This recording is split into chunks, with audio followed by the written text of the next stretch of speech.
Can the thoughts be stopped completely? Let's go into this. Now, there is one aspect of the mind that is concerned with work, right? Let's say a piece of art or any work. So, that mind contemplates steps associated, related to the work. So, that is not the mind that we are concerned about. There is another mind that creates irritation, restlessness, that creates a negative chatter in the background. And that is the mind which becomes our biggest problem because it interferes in work and it makes life miserable in general. So, that thinking mind, can that be stopped? Can that be completely eradicated? That is the question. Now, my personal experience is that the flow of thoughts in the mind, in the brain, cannot be stopped. They just cannot be stopped. But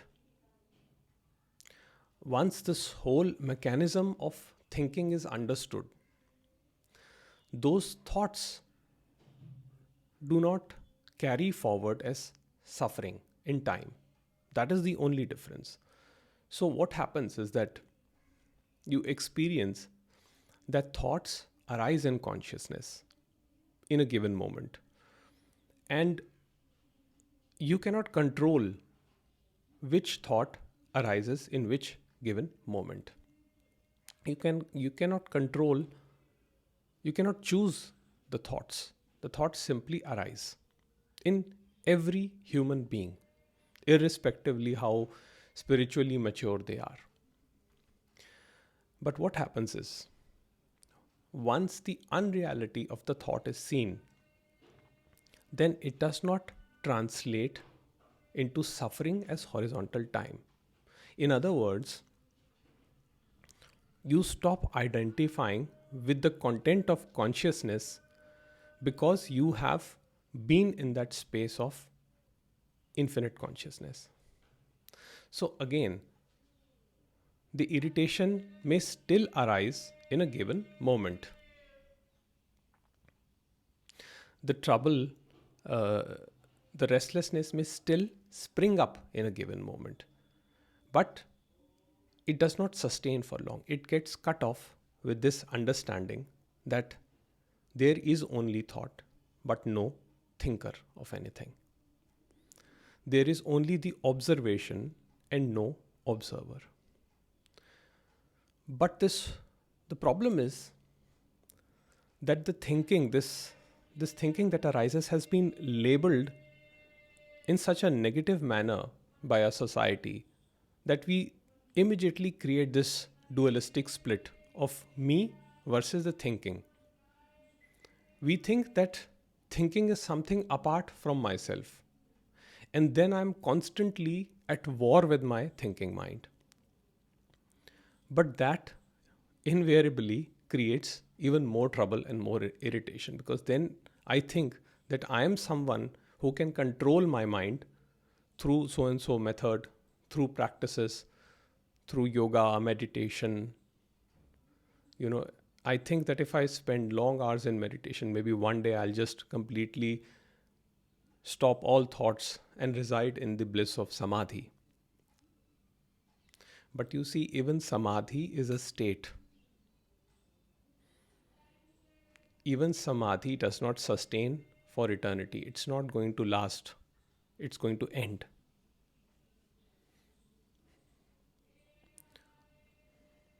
Therefore, I have not found any technique that can stop the thinking mind. The only difference is, I'll repeat again, that the content of consciousness lose their ability to have a hold in you, and the sensations become less intense. So, what happens eventually is that you simply witness them as something, as a stream of, consciousness just flowing in a space of eternal awareness.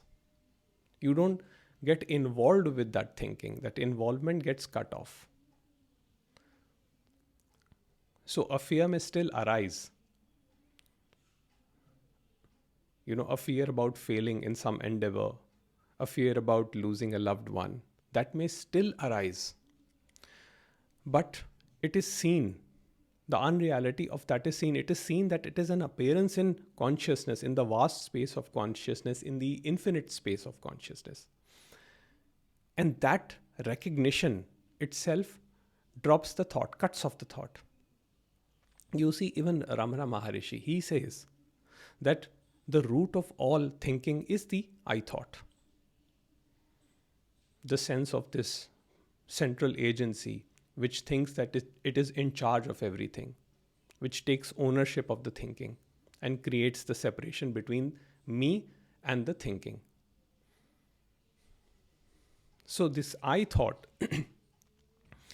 he says that once it reverts on itself, it sees its own unreality, and then it merges back. I'm using the word merges for a lack of a better word, but it merges back into the source or the pure self. Even after that, the I thought continues. It is not that the I thought is killed permanently. If the I thought is killed permanently, that would be the end of everything. That would be the end of mind and body as well.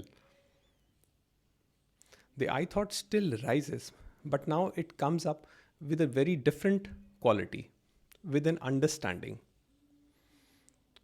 In that understanding, everything is accepted and nothing is resisted.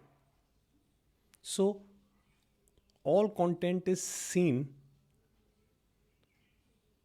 It is seen without a sense of personal agency. It is seen that things are simply happening and not happening to anybody. And this whole problem which spiritual seekers talk about greed, about anger, reactivity, about about chasing money, wealth, fame, all of these problems have their roots in the I thought. So if you read any of the text, Bhagwan's text, what you'll notice is that he's always pointing to the same thing. He's just saying, be with the self. And the I thought is not apart from the self. The self is the pure nature, the consciousness at rest. And the I thought is consciousness at movement. So he says, be with that I thought, and eventually you will see the unreality of it. He is not giving any methods to overcome greed, lust, anger, reactivity. He's just saying, just see to whom are they arising. Because he understands that any practice that this fictitious phantom me takes to eradicate something, to kill thought, itself becomes another thought. You see, the mind's idea to completely destroy a thought itself is a thought. And Jiddu Krishnamurti says that thought is divisive by nature. Therefore, any solution to any problem, see, the thing is that when you see a problem, you see it in isolation. You say that, let's say that I am greedy. You say, I am greedy, very greedy. I'm not spiritual. I'm running after material pleasures. And you see that as a problem. And you are isolating that aspect of your life with everything else. And that is where the problem is. So any solution that you come up for that problem will come from that level of understanding, from that level of consciousness. And it will invariably invariably create more problems. So any solution that you find for a problem will even breed more problems. If there is a greed or lust towards something, you see the totality of it.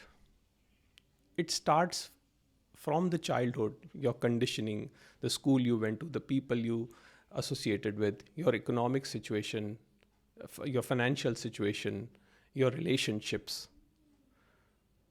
everything. It cannot be isolated and broken down. So Ramana Maharishi he always points to the same thing over and over again. Yes, in some discourses he does give a little bit of philosophy, but that is only for those people who do not have the maturity to understand what he's talking about. But for the majority, he has, in general, he has the same pointer. Just be with that I thought and see the unreality of it. And then you will realize that what you thought as problems are not problems at all. Now, I'll give you my personal example. See, there is this examination in India. It's called Civil Services Examination. And the youngsters are crazy about this. Okay, it is one of the toughest examinations in India. And when I was young, even I was, very keen to clear civil services, become an IS officer and so on. Because my father was also an IS officer. So I thought that, that is the way to go. And I spent a couple of years studying for that exam, but I could not clear it anytime. And then my attempts exhausted. And while I was in that whole paradigm, I saw something as a problem. I saw that one problem was that I am not capable. I conjured up that thought that I am not capable. The others are better than me. And the second thing is that people at the people who conduct these examinations are unfair, biased towards people who they're biased towards a certain group of people. So the examination is not fair. That's what my conclusion was at that time. Now you see, this whole problem of not being able to clear this exam, it tormented me for about 4 years. A little more, I guess. And in that consciousness, I could not think anything else. I could not think that there is another way of life, that life can also be beautiful if I don't clear this exam, if I pursue a different path. I was so hung up in that paradigm because I had given all my focus, all my attention to that problem, the problem of clearing the UPSC exam, the civil services exam, that I could not see anything beyond it. But once I completely gave up, I said, this is something which is beyond my capacity. My conditioning is not in this manner that I clear this exam. There are some people who clear it with minimal effort. They just prepare for a couple of months and clear it easily. For some, it takes them ages. So once I saw the futility of chasing this idea, it automatically dropped. The whole problem dropped after that. In fact, then I started focusing on my career as a software developer, and things were good. But had I been in this trap of thinking that, I failed, that it was my lack of hard work or determination, then that would have brought a miserable life. So this is the whole idea, that see thinking as a movement in consciousness. And the content of consciousness is not apart from the consciousness. You are your thoughts. You are your feelings. You are your sensations. And once you see that, there is this realization that there is no experiencer of anything. And that itself brings a lot of calm and peace without the mind trying to contemplate as to how to stop thinking. You cannot stop your thinking from this level of consciousness where you're completely caught up in the story. Somehow you have to have the bird's eye view to see the totality of it. And sometimes, I'll say, in the majority of times, it is not in the control of the apparent observer to see this reality. But once things are seen with complete attention, without any personal perspective, then from that, true learning happens. And Jiddu Krishnamurti said it very beautifully, that he said that negation is not a process that is an outcome of individual's effort. Negation happens. It happens through an understanding. It happens by seeing the futility of one's own action and how repeatedly one is trying to achieve an outcome. You have tried your level best to stop your thinking mind. You feel irritated with that negative chatter, and it is a waste of energy. That energy is very precious. It is a waste of energy, waste of time. And you devote all your effort into stopping your mind. But what happens? The mind still becomes more and more agitated. It still becomes more and more restless. Then what is one to do?